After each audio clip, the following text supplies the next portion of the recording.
Nada de excepcional havia em sua forma. Das redes sociais, estamos aqui para dividir mais uma palavra, né, com os irmãos. Estamos trazendo a passagem de João, no capítulo 14, versículo 6. Disse-lhe Jesus: eu sou o caminho, a verdade e a vida. Temos falado de vários caminhos que têm sido criados pelas seitas, pelas religiões, que têm ali tirado ou descaracterizado, né, o caminho verdadeiro, que é o caminho de Jesus. Já falamos um pouco sobre adventismo do sétimo dia, falamos um pouco também das testemunhas de Jeová, e hoje vamos falar um pouco do espiritismo, né? O espiritismo que ele engloba uma área bastante grande. Eu vou falar aqui para vocês os principais segmentos ou principais linhas, né, que seguem o espiritismo. É uma linha bem grande, tem indígena, afro, enfim. As delas aqui no Brasil, por exemplo, a Legião da Boa Vontade, né, essa sempre enxerga por aí, a cultura racional, o raciocínio cristão, o círculo esotérico da comunhão de pensamentos, a maçonaria, né, Umbanda, Quimbanda, o Macumba, o espiritismo indígena, o hinduísmo. Esses são algumas linhas que nós conhecemos bastante, sendo que um dos mais praticados aqui no Brasil, que é o espiritismo, são nos Estados Unidos.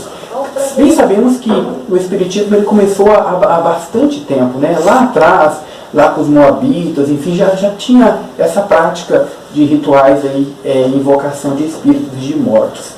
Mas ele surge nos Estados Unidos com as irmãs Kate Fox, né, que são os mais, vamos dizer assim, uma dos espiritismos mais conceituados, ou com maiores seguidores no Brasil, né?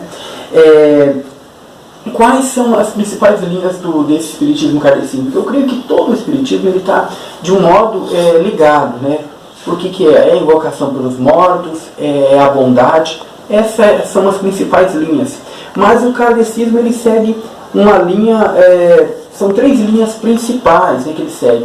Baseia-se em 3 pilares: a comunicação com os mortos, outro ponto, a crença na salvação pela prática das boas obras, outro segmento, e uma das principais, né, que é a tal da reencarnação, seguido por muitas outras linhas também do espiritismo. Eu quero deixar com vocês aqui alguns textos bíblicos a qual eles refutam tudo isso que é formado pelos homens, essas linhas de pensamento. Inclusive, o espiritismo ficou bastante, principalmente o kardecista, né, ficou bastante conhecido através do SBT, naquela época que era o Chico Xavier, quando ele ainda era vivo. Também, quem se lembra aquele Dr. Fritz, que várias reportagens tiveram a respeito deles, e muitos ou alguns artistas também que acabaram seguindo essa linha, e enfim, levando também muitas pessoas neste caminho. E o que a Bíblia diz a respeito do espiritismo? Eu vou ler com vocês Deuteronômio, o capítulo 18, versículo de número 10. Diz dessa maneira: entre ti não se achará quem faça passar pelo fogo seu filho ou sua filha, nem adivinhador, nem prognosticador, nem agoureiro, nem feiticeiro, nem encantador de encantamentos, nem quem consulte um espírito adivinhante, nem mágico, nem quem consulte os mortos. Então, a palavra é categórica, a palavra é totalmente contra. Claro que sempre que você traz a palavra, a pessoa que é espírita diz: mas no livro tal, do médico tal, do médium tal, enfim. Se você hoje, que é espírita, for procurar resposta dentro dos livros espíritas, você vai ser novamente enganado. Você tem que procurar na palavra de Deus. Outro versículo que eu quero deixar para vocês também está lá em Hebreus, no capítulo 9, versículo 7, que refuta muito seriamente a respeito dessa reencarnação. Diz dessa maneira, Hebreus capítulo 9, verso 7. E como aos homens está ordenado morrerem uma vez, vindo depois disso o juízo. Então, ao homem está ordenado morrer uma vez. Essa linha que você vai morrer, né, principalmente a linha do hinduísmo, ela traz que as pessoas serão reencarnadas em animais. Inclusive, alguns deles creem que a pessoa se reencarna em ratos, em vaca, enfim.